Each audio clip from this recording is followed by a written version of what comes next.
Hi guys, ఎలా ఉన్నారు?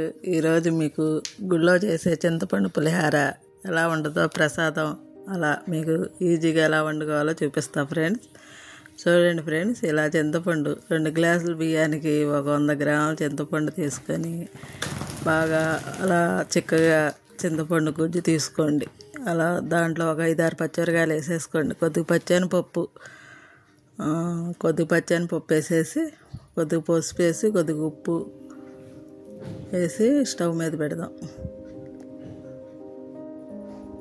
పసుపు కొద్దిగా ఎక్కువే వేసుకోండి, పులిహార కలర్ రావాలి కదా మనకి, అందుకోసం పసుపు కొద్దిగా ఎక్కువ వేసుకోండి. ఉప్పు చూసుకొని మనం స్టవ్ మీద పెట్టుకోవాలి. ఇప్పుడు ఆ స్టవ్ మీద అది బాగా చిక్కపడేదాకా మనం ఉడకనిచ్చాలి. బాగా చిక్కపడి దగ్గరకు వస్తుందనంగా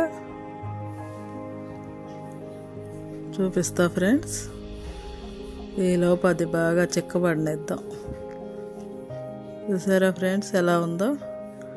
అది అలా ఇంకా చిక్కపడాలి, ఇంకా దగ్గరికి రావాలి. ఈలోపు పక్కన తాలింపు పెట్టుకుందాం. పులిహోరకు కావలసిన తాలింపు పెట్టుకొని పక్కన గిన్నెలో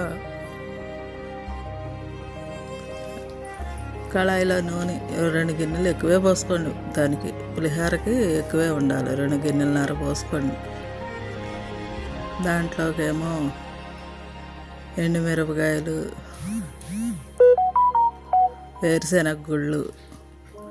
వేరుశెనగ బాగా వేడైన తర్వాత నూనె వేరుశెనగ ముందే వేసుకొని వేపుకోండి. అవి దోరగా వేగిన తర్వాత ఎండుమిర్చి వేద్దాం.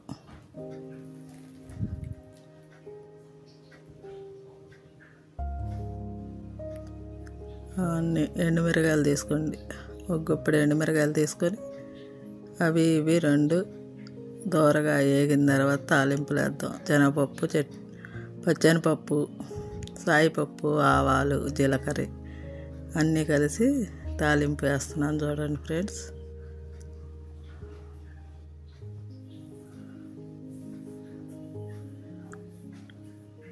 అలా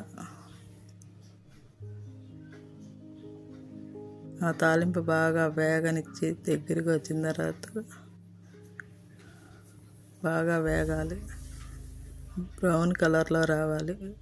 ఈ మన ఎండుమిరకాయలు తాలింపులన్నీ బ్రౌన్ కలర్ వచ్చేదాకా ఇది కొద్దిగా చిక్కపడిపోయింది. చూడండి ఫ్రెండ్స్, ఇప్పుడు మనం ఇది బాగా చిక్కపడిపోయింది, దగ్గరికి వచ్చింది. ఇది ఇంగువ కూడా వేసుకోండి. ఇంగువ మనకి గ్యాస్ అలాంటివి రాకుండా ఉంటాకి, పులిహార కదా చింతపండు పులిహార మూలాన అది ఇంగువ వేసుకుంటే మనకి అరుగుదల ఉంటుంది. ఇప్పుడు బాగా తాలింపు వేగిపోయింది. ఈ తాలింపు తీసి ఈ చిక్కబడిన దాంట్లో వేసేద్దాం. అంతే ఫ్రెండ్స్, అలా ఉడకనియాలి కాసేపు.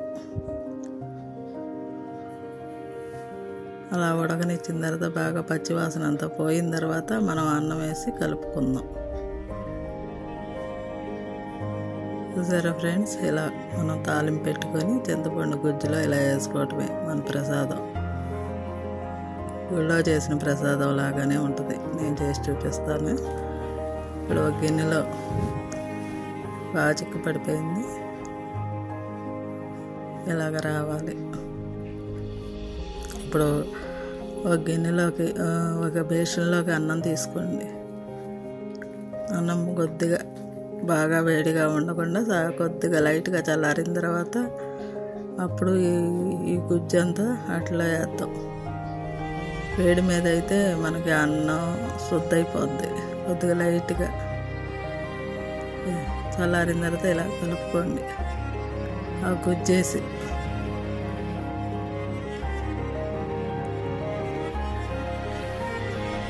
ఇలా అన్నంలో కలుపుకొని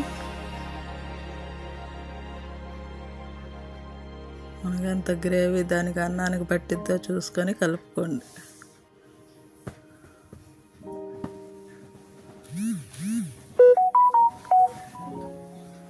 ఇలాగ రావాలి ఫ్రెండ్స్. ఇలాగ అన్నం మనకు ఎల్లో కలర్లో కనపడాలి. కలిపిన విధానం చూడండి, ఇలాగే కలుపుకోండి.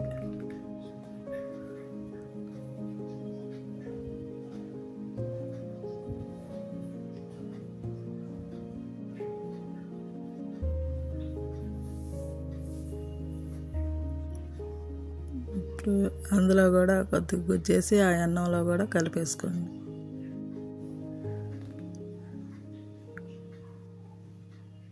అలా కలుపుకోవటమే. చల్లారిపోయిన తర్వాత లైట్గా చల్లారిన తర్వాత కలుపుకోండి. మొత్తం ఒకేసారి అది వేడి ఇది వేడిగా కలిపితే మనకు రెండు శుద్ధలాగా కనపడుద్ది రైస్. ఇలా కొద్దిగా గోరువెచ్చగా ఉండగా మనకి ఇలా కలుపుకుంటే మనకు పొడి పొడిలాడుతూ ఉంటుంది ప్రసాదంలాగా. చూసారా ఫ్రెండ్స్, అలా కలిపేసుకొని పెట్టుకోవటమే. ఇంకంతే. ఈ ప్రసాదం గుళ్ళో చేసిన ప్రసాదం లాగా ఉంటుంది ఫ్రెండ్స్. చూసారుగా, మీరు ఎప్పుడైనా చేసుకోవాలంటే ఇలా చేసుకోండి. ఈ విజయ వంటలు చూస్తున్నారు కాబట్టి మీరు నన్ను లైక్ చేసి తెలియని వారికి సబ్స్క్రైబ్ చేసుకోమని చెప్పండి, షేర్ చేయండి, బెల్ బటన్ నొక్కండి.